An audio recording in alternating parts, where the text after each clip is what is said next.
ازيكم عاملين ايه؟ يا رب كلكم تكونوا بخير. النهارده هنعمل بقى حاله تحفه بجد. حاله النسكافيه ده من اجمل وافخم الحلويات.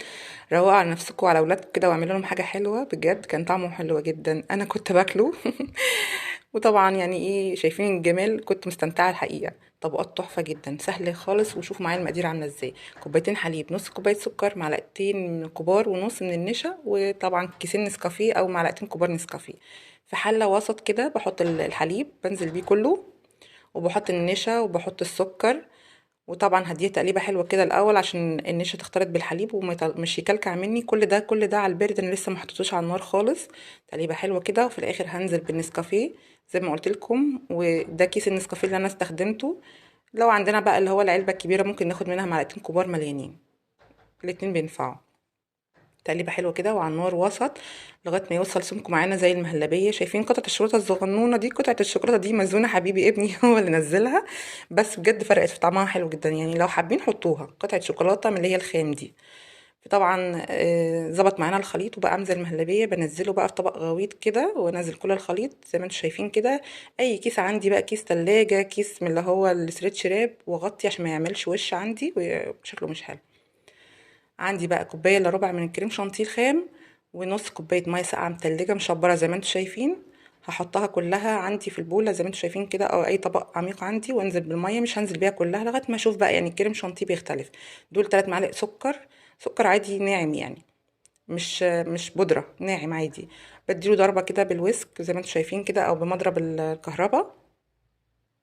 طبعا زي ما انتم شايفين كده لازم طبعا ينتفخ عندي ويرتفع ويبقى عالي. كريم شانتيه احنا عارفين ان طبعا انواع كريم شانتيه، انا استخدمت معايا الهايبر تحفه جدا بجد. ده بقى البودنج بتاعي بجد يتاكل لوحده، طعمه حكايه. اديته تقليبه كده. على فكره هو كان بارد، معرفش ليه بيطلع دخانه كده، بس كان بارد يعني، ما كانش سخن. هو اداني ايحاء ان هو سخن، معرفش ليه. هحطه على 3 دفعات. اول دفعه عندي لغايه ما نشوف بس الكريمه هنحتاج ايه كده بالظبط، فهنديله تقليبه كده زي ما انتم شايفين. طبعا بدأ اللون يغير معانا، وده عشان البودنج بتاعنا نسكافيه. زي ما انتم عارفين النسكافيه بيبقى لونه غامق يعني. هنحط بقى الجزء الثالث او التاني، سوري معلش. حطينا الجزء التاني ونديها ضربة حلوة كده. واخر دفعة معانا هنحطها، بس انا بقى هخلي معلقة من اللي هي بتاعت الاكل ديت على جنب كده، هوريكم انا هعمل بيها ايه. اخر بقى دفعة، شايفين لونها اتغير بقى عامل زي الكافيه الحلو كده. طعمه بجد يعني وهم، مش عايزه اقول لكم، مش قادره اوصف لكم قد ايه. كوبايه الا ربع حليب. وادي طبعا الطبق الصغير اللي انتوا شايفينه دوت، هو ده اللي انا قلت لكم الجزء، المعلقه اللي انا خدتها من البودنج. طبعا هحطهم كلهم مع بعض كده، الحليب على البودنج كده. واديله بقى تقليبه كده بالويسك عشان يدوب معاه، لان هو طبعا يعني كان عامل زي المهلبيه، فلازم يفك بضربتين حلوين كده. معايا بسكوت الفيري. طبعا ده صغير وده الكبير بقى منه. انا احتجت ال3 اكياس دول. لو هتحتاجوا الصغير بقى مش لاقيين غير الصغير، فهتحتاجوا ال6 اكياس دول. الكوبات دي موجودة في أي محل حلواني، أي حد بتاع مستلزمات حلويات بيبيعها. الكاب بجنيه تقريبا أو حاجة زي كده. حلوة جدا، فيعني عشان من الغسيل المواعين والجو ساقع وكده، فبنسهل على نفسنا. الكاب ده بيمشي حلو. وطبعا أصحاب المشاريع هيعجبهم جدا، هيمشي معاهم في المنيو بتاعهم. طعمه حلو وفخم جدا، وهيعجب إن شاء الله الناس اللي بيتعاملوا معاها. هاملة بقى كل الكبات زي ما انتم شايفين كده بالكريمة، كلها كلها كده. هحط البسكوت بقى في الحليب بقى طبعا. هحط كمية كويسة. طبعا احنا بنعمل لبيتنا وولادنا، فاحنا نضاف يعني، ايدينا دايما بنغسلها، فعادي ما نستخدم ايدينا، ما فيهاش مشكلة خالص. بنغطس كده البسكوتة ونحط بقى ايه، طبقة كريمة، طبقة بسكوت، طبقة كريمة، طبقة بسكوت زي ما انتم شايفين كده. حطيت في كل الكبات زي ما انتم شايفين. ونحط بقى طبقة الكريمة.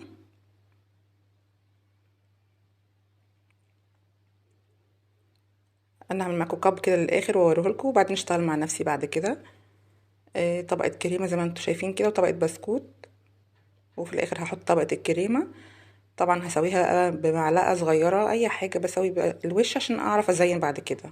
طبعا لازم يتساوى ويبقى وشه شكله حلو كده ولطيف. ادي الشكل في النهاية زي ما انتم شايفين. طبعا صوص الشوكولاتة ده تحفة واقتصادي جدا جدا. ان شاء الله هعمل لكم يعني طريقته في حلقة بإذن الله. وادي التوت الجميل ده وبشر شوكولاتة انا عملته. حبة صغيرين من البودنج يعني فضل عندي، قلت ما ازين بيه. عملت روزيتات صغنونة كده زي ما انتم شايفين. معلش بقى الإضاءة يعني انتوا شايفين، بس في الكاب التاني هيظهر أحسن من كده. روزيتات صغنونه كده زي ما احنا عايزين. نحط بقى بشر الشوكولاته، التزيين ده بتاعكم انتوا زي ما تحبوا، اعملوا زي ما انتوا عايزين. انا حطيت بقى الشوكولاته بالشكل ده، طبعا تحفه ملهاش اي حق يعني، خطيره. ان شاء الله هعملها لكم في حلقه هتعجبكم جدا جدا، اقتصاديه للترط وهتعجبكم باذن الله. حطينا بقى واحدات من التوت كده ورش الشوكولاته. بصوا في الاخر يعني بجد الشكل ملوش حل، والطعم والله بجد يعني مش قادره اقول لكم كان طعمه حلو قد ايه. ادي التزيين بقى، يا رب ان شاء الله بقى يعجبكم، ودعموني بقى بلايك وشير كتير للحلقه دي، ان شاء الله تعجبكم باذن الله.